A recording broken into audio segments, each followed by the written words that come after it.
Are you ready? Let's talk digital. Bonjour à tous et bienvenue sur le podcast Digital Feeling. Je suis Elodie Chenol et j'accompagne les CEO à travailler leur personal branding et celui de leur marque grâce au digital. J'ai pour ambition, à travers ce podcast, de répondre à toutes vos problématiques concernant le marketing digital. Pour cela, si vous avez une question, rien de plus simple, vous m'envoyez un message sur LinkedIn en privé et j'y réponds lors d'un épisode. Les questions peuvent tourner autour du personal branding, du B2B, de la plateforme LinkedIn, mais aussi des autres réseaux sociaux, de toutes les problématiques que vous pourriez avoir concernant votre stratégie d'entrepreneur et comment améliorer votre visibilité et surtout générer plus de ventes. Si je n'ai pas la réponse à votre question, j'irai chercher pour vous les experts du domaine pour vous produire un épisode qui répondra à cette fameuse question. Bonne écoute! Bonjour à tous et bienvenue dans ce nouvel épisode de Digital Feeling. Aujourd'hui, je vais répondre à une question qui a été posée par Didier, à qui j'ai donné une formation et en fait pour lequel j'ai créé un tunnel de conversion formalisé, puisqu'en fait je le faisais mais je n'avais pas formalisé. Donc grâce à lui, j'ai formalisé un tunnel de conversion sur LinkedIn et j'avais envie de vous le partager parce que souvent, vous me demandez aussi comment je peux convertir mes prospects en clients sur LinkedIn. Alors, je vais lever le voile tout de suite. Je suis désolée, mais il n'y a pas de recette magique. Clairement, je ne vais pas vous donner la recette pour tout de suite avoir plein de clients. Néanmoins, il y a des bonnes pratiques qui fonctionnent, qui sont avérées. Et si vous les mettez en place, vous avez plus de chances d'obtenir des clients. Alors déjà, un tunnel de conversion, c'est quoi ? Parce qu'en fait, c'est une modélisation de différentes étapes par lesquelles on doit passer pour qu'un prospect devienne un client. Il faut définir évidemment des objectifs. Est-ce que je veux que la personne qui like s'abonne à mon compte? Est-ce que je veux échanger avec elle? Voilà, définir mes objectifs clairs et ensuite dérouler une stratégie avec ce tunnel de conversion pour pouvoir convertir cette personne. Donc en fait, on va modéliser un parcours d'achat entre guillemets, et réduire le taux d'abandon entre chaque étape. Donc entre le moment où je vais réaliser un post et un moment où la personne aura envie de travailler avec moi ou d'acheter mon offre de produit ou de service, eh bien j'aurai mis en place des étapes intermédiaires qui vont permettre de créer une relation avec cette personne. Attention, on ne vend pas sur LinkedIn. En tout cas, quand on rédige des posts, on ne dit pas « venez acheter ma dernière formation, moins 50%. » Vous pouvez le faire, mais clairement, c'est pas une bonne pratique. L'idée, c'est de suggérer tous les bénéfices que vous pouvez apporter à vos clients pour qu'ils aient, et à vos prospects, pour qu'ils aient envie de travailler avec vous, pour qu'ils aient envie d'acheter votre prestation. Mais ne dites pas plus que 3 jours avant d'acheter la formation pour bénéficier des moins 30%. Il y en a qui le font, c'est du vu et du revu, mais pour moi, c'est pas du tout de la qualité. Donc, je ne vous le conseille pas. D'ailleurs, j'aimerais bien avoir les résultats de cette pratique pour voir si vraiment il y a des gens qui disent « Ouh là là, vite, plus que 2 jours, je vais acheter. » Évidemment, création d'un sentiment d'urgence, ça fonctionne, c'est une technique marketing. Mais est-ce que les chiffres sont au rendez-vous? Est-ce que c'est pour des prestations qui sont peu chères? Ou alors est-ce que c'est des prestations quali? C'est là où j'ai des doutes. Ensuite, si vous voulez pas être le 10e mail relou de la journée reçu sur LinkedIn, avec une offre à côté de la plaque qui ne correspond absolument pas au business de la personne qui vous lit, je vous invite à lire le profil de la personne. Je sais, ça paraît évident, mais j'en reçois tellement des mails qui sont à côté de la plaque, qui me demandent de faire des team building avec mon équipe de 10 personnes au fin fond de je sais pas quel département. Je suis solopreneur, arrêtez. Non, je n'ai pas d'équipe à emmener en team building. Non, je ne veux pas prendre des bureaux à 10 000 euros du mètre carré. Lisez bien le profil de la personne, pas juste son titre. Allez regarder ce que poste la personne.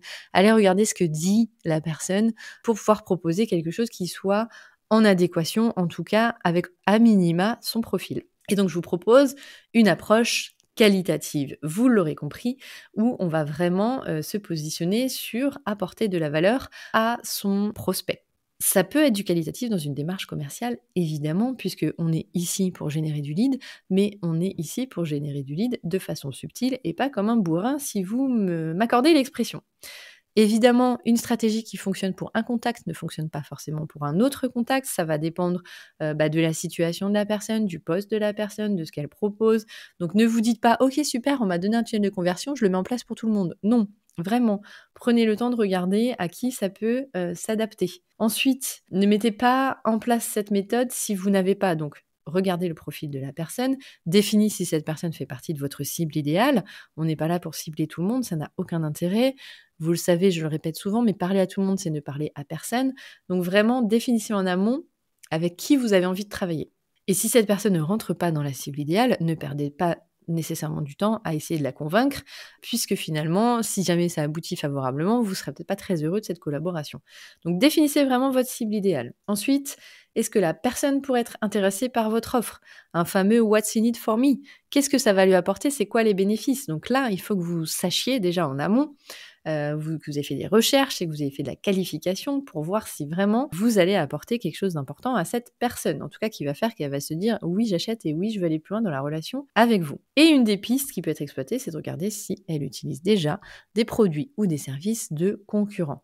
Ça veut dire qu'elle a un besoin, peut-être qu'elle va être satisfaite de ses produits ou services, ou alors peut-être qu'elle aura envie de les remettre en compétition. Et c'est à ce moment-là où vous pourrez intervenir. Alors, moi, je préconise pas d'envoyer un message systématique aux personnes que vous voulez ajouter dans votre réseau. Je sais que ça se fait, qu'il y a des outils qui vous permettent, comme Wallaxy, de le faire, d'automatiser, etc. Très sincèrement, si j'ai beaucoup de contacts avec la personne, je ne mets pas de message. Voilà. Généralement, ça marche bien.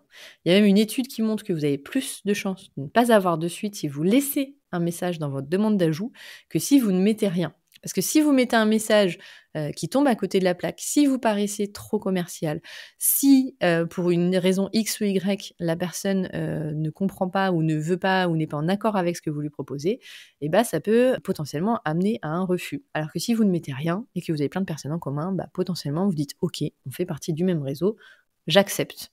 Et moi, je suis pas forcément la meilleure école puisque je n'exploite pas mon réseau de personnes qui me suivent ou qui font partie de mon réseau sur LinkedIn dans une démarche commerciale très poussée, même si je le fais occasionnellement. J'ai une stratégie qui fonctionne vraiment beaucoup sur le bouche à oreille, mais pour moi, toutes les stratégies sont complémentaires. Tout ce que vous allez générer en bouche à oreille va se convertir ensuite potentiellement sur LinkedIn, ou ce que vous aurez généré sur LinkedIn pourra se convertir ensuite dans un événement dans la vraie vie. Vous pouvez utiliser cette méthode. Mon conseil, n'utilisez pas que cette méthode. Voilà, utilisez d'autres canaux qui vont vous permettre de conforter cette méthode. Alors, je vous propose une méthode avec 5 messages. Je rentre dans le vif du sujet. Un premier message qui serait, donc la personne, vous l'avez ajoutée, elle fait partie de votre réseau, et donc vous allez attendre quelques jours, 4 à 5 jours ouvrés, ne lui sautez pas dessus tout de suite, et vous allez lui demander un petit peu de vous parler de son parcours, comment elle a fait pour en arriver là, quels sont ses défis pour son entreprise. Donc là, on est vraiment dans une phase de découverte. Imaginons que votre interlocuteur réponde, puisque forcément vous aurez de la déperdition, tout le monde ne va pas répondre à 100% de vos messages. Vous allez donc déceler les besoins de votre interlocuteur, vous avez de quoi approfondir quelques questions éventuellement, et de creuser, pourquoi pas, les défis à relever. Vous créez un dialogue. Là, si la personne a répondu, vous amorcez un dialogue. L'idée, c'est toujours pas de lui sauter dessus, parce que clairement, elle va se sentir utilisée, manipulée, et c'est pas ce qu'on recherche. Dans votre troisième message, alors il faut que vous lui répondiez évidemment à chaque fois, pas que des messages avec des questions, vous créez un dialogue, donc vous pouvez lui parler aussi de vos défis, voilà. Dans le troisième message, moi je vous propose de commencer à répondre à ce que vous pourriez lui apporter, en répondant à ses problématiques, mais toujours avec une intention d'échange et pas de vente. Parce qu'en fait, imaginons que la personne me dit, au bout de 3 messages, premier message, j'ai tel et tel parcours. Deuxième message, en fait, mes défis, ce sont plutôt des défis de transformation d'entreprise. On est dans un business où on n'est pas encore très digital. Du coup, on a pas mal d'enjeux. Troisième message, les enjeux identifiés, ce serait d'aider mon entreprise à se transformer, mais dans de bonnes conditions, blablabla. Et là, c'est là où je pourrais lui dire éventuellement, mais peut-être commencer avec des formations pour acculturer vos salariés sur telle et telle pratique digitale, pour créer un awareness, je ne sais pas le dire en français, une prise de conscience, pardon, sur ce que pourrait apporter cette transformation et comment y aller. Sachant que les transformations, j'ai pris un sujet difficile, ça demande du temps, c'est long, clairement, ça se fait pas en 3 formations, mais ça peut être une amorce. Ensuite, vous avez des outils qui peuvent vous aider évidemment dans ces prises de contact sur LinkedIn. Moi, il y a un outil que j'aime beaucoup qui s'appelle Human Linker, qui permet d'analyser le profil de vos contacts pour vous donner la meilleure approche.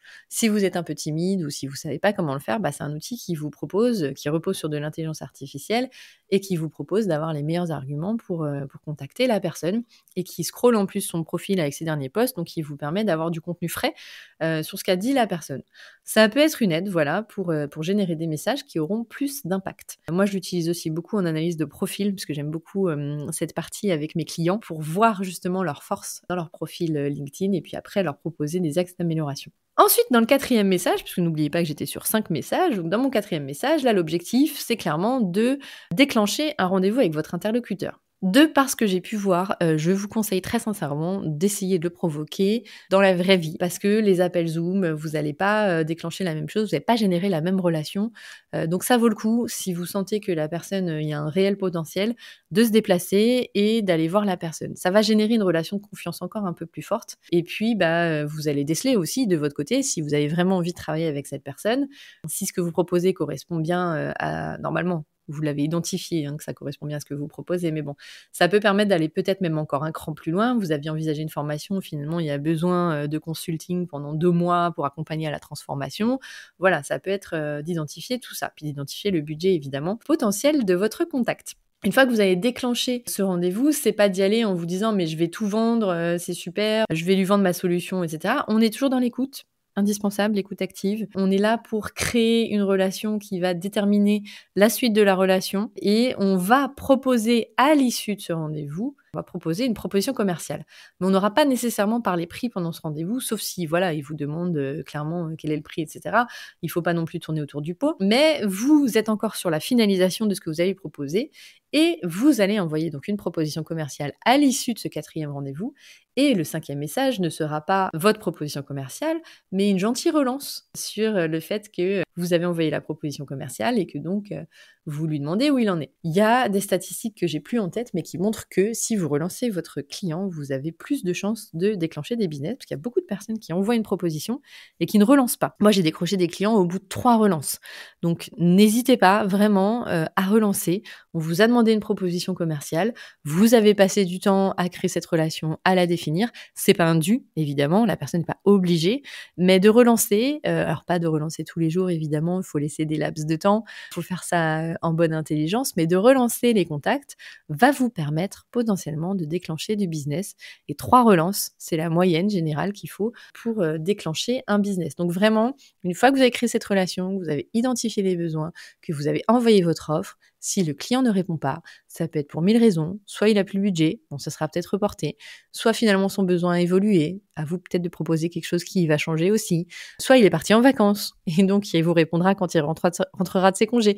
Il peut y avoir plein de raisons possibles et c'est à vous d'être patient et puis de proposer, créer toujours cette relation et de proposer des alternatives ou des relances.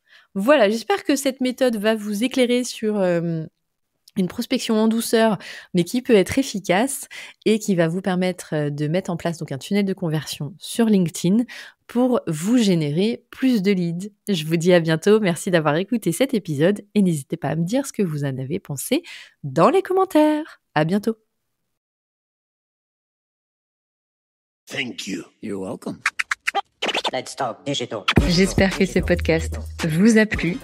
Si vous avez aimé cet épisode, n'hésitez pas à soutenir le podcast en laissant une note et un avis sur Apple Podcast ou sur vos plateformes d'écoute. Ça me permettra de remonter et de pouvoir partager à d'autres entrepreneurs les réponses que vous vous posez. Merci à tous, à bientôt.